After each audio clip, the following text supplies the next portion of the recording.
Alright guys, sa mapagpalang araw sa inyong lahat. Meron tayong reaction video ni BBM. Pinirma na daw ang pagliban ng BSKE.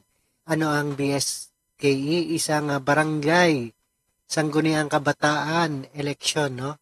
At sa unang Lunes, November 2026, idadaos ang barangay at SK election sa halip na unang araw ng Disyembre ngayong taon. Ayan, niliban ni BBM, no? Sa ilalim ng Republic Act number 12232 mula sa kasalukuyang taong magiging 4 na taon na ang termino ng BSKE. Dapat wala ng BSKE, no? Parang conselman, wala na rin, no? Dapat kapitan. Alright, hindi na nahinto lang lumampas ng taong magkasunod na termino ang barangay official habang isang termino lang ang pagpayagan para sa SK official. Alright? Panoorin po natin dito sa Ganang Mamayan ng Net25. Alright? 12232 na nagpo-postpone po ng December 2025 Barangay and Sangguniang Kabataan elections at inilipat ito sa unang Lunes ng November 2026. Sa ilalim po na nasabing batas, regular na sasagawa ang BSKE kada 4 na taon. Yon. So every 4 years na pala ha.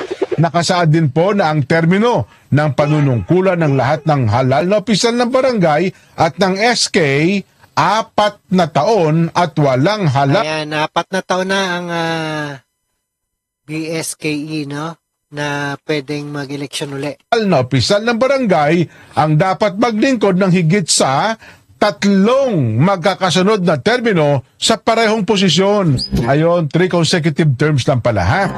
Maliban dito, wala rin po elektibong SK officials ang magisilbing higit sa isang termino sa parehong posisyon. Ayon, kapag SK naman, 1 term lang. Habang ang voluntaryong pag-ibitiw sa tungkulin ay hindi naman nakakaabala sa buong termino ng serbisyo ng elektibong opisyal. Ang termino po ng panunungkulan ng mga halal na opisyal ng barangay at mga miyembro ng SK ay magsisimula sa unang araw ng Disyembre, December 1, pagkatapos ng kanilang halalan. Samantala, nakasaad din na mananatili sa pwesto ang mga barangay at SK official hanggang sa mahalal ang kwalipikadong papalit sa kanila o masuspindi. Ayun, so wala mo ng kampanyahan. So, no? Ayun, marami nag-aabang nito eh. Permado na po ng Pangulong Bongbong ha. Postponed. Ayan, postpone daw ang pinirmahan ng pagpapaliban ng BSKE ni PBBM. At ito ay sa unang Lunes ng November 26, idaraos ang barangay at SK election. Ayan na, barangay at SK election. Niliban, no? Alright, panoorin po natin guys dito sa ating to prevent evil. Games. And there's a difference Dito sa pagdinig sa Senado, hinggil sa online gambling naman tayo. Alright? between just giving free choice and allowing addictions to prosper in our nation. So whether, Lord, it's alcohol, drugs, gaming, or other addictions, we pray that you will use our chairman, Chairman Tulfo, that he will direct, Lord, his heart, his mind, as we submit to his wisdom in the direction of this hearing. Please bless all of our resource persons. Ayan, ito naman ay isang pagdinig sa Senado, no? Alright? Let's get it on. Resolution directing the appropriate Senate committee to conduct an inquiry in aid of legislation into the engagement of learners in online gambling for the purpose of crafting policy recommendations and responsive legislation introduced by Senator Win Gatchalian. Senate Resolution number 26, resolution urging the appropriate Senate committees to conduct an inquiry in aid of legislation on the social, economic, and public health impacts of online gambling operations in the Philippines, especially among the youth and minors, aiming to strengthen the regulations that will protect the youth and minors from exposure to online gambling and holding online platforms, operators, and promoters accountable. introduced by Senator Camille Villar. And last but not the least, the privileged speech of Senator Juan Miguel Zubiri on online gambling delivered on July 30, 2025 and its manifestation. That's all, Mr. Chair. Thank you. Thank you, Committee Secretary. For the record, the Chair notes that Senator Rapi Tulfo has likewise filed a Senate bill on the subject matter, which is still pending referral to this committee. And now please allow me to deliver my opening statement. You're not going to believe what happened. Tell me everything. I'll show you. So I started the biggest initiative of the court. I did it. My esteemed colleagues, distinguished government officials present, our fellow Filipinos watching these proceedings, good morning. Good morning. Narito po tayo ngayon upang harapin ang isang salot na sumisira sa ating mga tahanan, nagdudulot ng pagkakawatak-watak ng ating mga pamilya at kumikitil po sa kinakbukasan ng ating mga kabataan. Ang salot na ito, walang iba ay ang online gambling. Let me say this at the very start. It does not matter whether it is legal or illegal, licensed or unlicensed. Online gambling is destroying our lives. Ayan, kahit license or unlicensed, no? At walang pinapanigan, dapat. Yan ang tama. Itigil na po natin ito. Let us not sugarcoat the truth. Behind the Kaya pala yung mga YouTuber, no? Lalaki ng kita dahil sa gambling online. glossy advertisements and the so-called regulation is a multi-billion peso industry that thrives on addiction. Addiction that drives fathers to abandon their responsibilities, push mothers into crippling debt, and leaves children to grow up in broken homes. We have students dropping out of school, not for lack of intelligence, but because online gambling consumes their time, allowance, and will to learn. We have workers whose productivity has collapsed, not out of laziness, but because they spend the night chasing their losses on their phones. We have families driven to ruin, individuals pushed to suicide because of this addiction. And yet, this industry persists sa ilalim pa ng mga lisensya ng gobyerno mismo ang nagbigay. PAGCOR, you were created to regulate and control games of chances, supposedly for the benefit of the nation.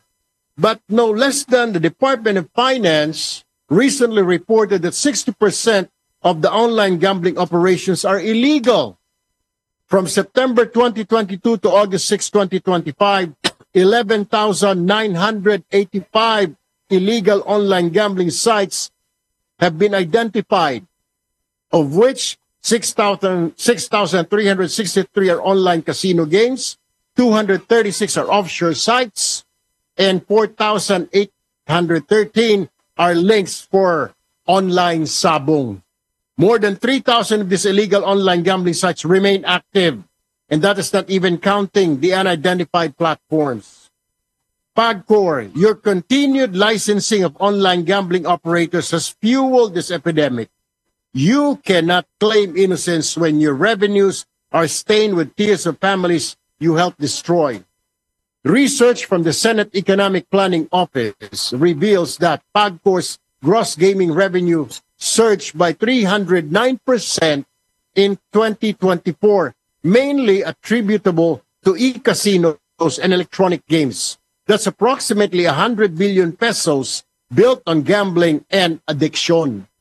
Pinagbabawal po natin o pinagbawalan natin ang Pogo, nagsilipatan naman sa Pigo. Ang masama, Pilipino mismo ang biktima at kawawa ngayon. Pigo, no? Unlike sa Pogo, mga Chinese at foreigners po ang biktima. Mas mahalaga ba ang bilyong-bilyong pisong kita kaysa sa pagkawasak ng maraming pamilyang Pilipino? Pagkasibak sa trabaho ng mga manggagawa o mga estudyante na tumigil sa pag-aaral? At ang pinakamasaklap at higit na hindi katanggap-tanggap ay ang pagkitil ng sariling buhay dahil sa sugal na pinapayagan po ng pamahalaan. DICT, You control our country's digital infrastructure. Yet these online gambling platforms continue to operate freely. Their servers running and their payment systems working uninterrupted. Where is the digital protection our people deserve? Paano napabayaan at lumaki ng ganito? Bakit kayo nagiging kasangkapan pa ng mga online gambling companies para wasakin ang buhay ng marami-rami nating kababayan? Bakit? To our law enforcement agencies, how many times have we seen raids announced only for these illegal operators to pop up again the next week, the next month, sometimes in the very same location? These people see this pattern, or the people see this pattern, and they are beginning to suspect, kulang lang ba kayo sa aksyon o merong kayong pinoprotektahan? Ano po ba ang kasagutan kung bakit hindi masugpo-sugpo ang illegal online gambling kasama na po ang online sabong? Bakit? Ladies and gentlemen, the truth is harsh, but it must be spoken as long as online gambling exists. We are breeding the next generation of addicts, debtors, and broken families. No amount of tax revenue can justify this human cost. Bilyon-bilyon man ang kitain po ng ating bayan mula sa online gambling, ngunit kung ang katumbas naman ito ay pagkakawatak-watak ng mga pamilya at wasak na kinabukasan ng mga kabataan, wala rin po itong saysay. Right now, we face two policy paths: a complete ban on all forms of online gambling or stricter and more effective regulation. Kung ako lamang po ang tatanungin, I stand firm on this. We must shut it down completely. Ban it, criminalize it, block every platform, seize every server, and prosecute not only the operators but also the enablers in government and in the private sector who profit from this misery. Nevertheless, as the chairperson of this panel, I will be open to hearing the positions of all stakeholders who are responsible and affected by this industry. But let this committee send a strong message. The Philippines will not be a playground for gambling syndicates. Whether foreign or local, legal or illegal, our youth are not for sale. Our families are not collateral damage. We are legislators sworn to protect the people, and in the face of this crisis, there is only one moral choice, ladies and gentlemen: end online gambling now. Maraming salamat po. Before we acknowledge our resource persons, the chair now requires or inquires if any of our team, and I'm sure they wanted to deliver short opening remarks.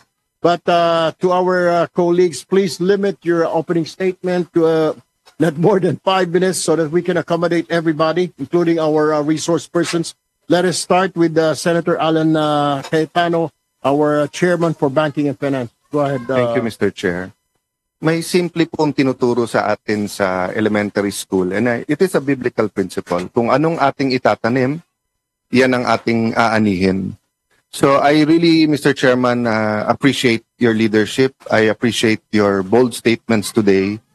I do not take it against PAGCOR to raise funds and to regulate and to look into all kinds of gambling and gaming, kasi yan ang trabaho nyo. But tama naman po ang ating chairman that yung to regulate means also the illegal side. And this is where the balance of government comes in. Meaning, if PAGCOR and the Department of Finance are looking at mostly the revenue side, where is the rest of government? So let me give you an example. Taguig is blessed because in late 1990s, we passed an ordinance na bawal ang lahat ng klase ng sugal. So when Mayor Lani became mayor in 2010, wala po kaming casino, nilabanan po namin yan. Personally po, I was the one who put in the law of PAGCOR that the LGU ay kailangan pumayag. I'll go back to that, why that's important now in this discussion.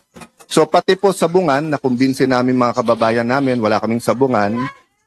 Bingo, hindi na rin namin binigyan ng lisensya. This is part kasi of teaching young people to work hard and have the right values, and that every single peso that God gives them is to be managed well. So at that point, I just want to honor and recognize a fighter against gambling, former CDCP President and the Archbishop Oscar Cruz. No? Sinabi niya to, many attempts are being made to legalize all forms of gambling, even as casinos and lotto are now legal. But again, for us pastors, given the lure of gambling to the Filipino psyche, the legalization of organized gambling in order to raise funds, even for development, is a form of demoralization. When the rich gamble, this does not make gambling right. When the poor gamble, neither does this make gambling wrong. Gambling is wrong. To gamble one's money is wrong. To covet money through gambling is wrong. To launder gambling revenues by applying them to social projects is wrong.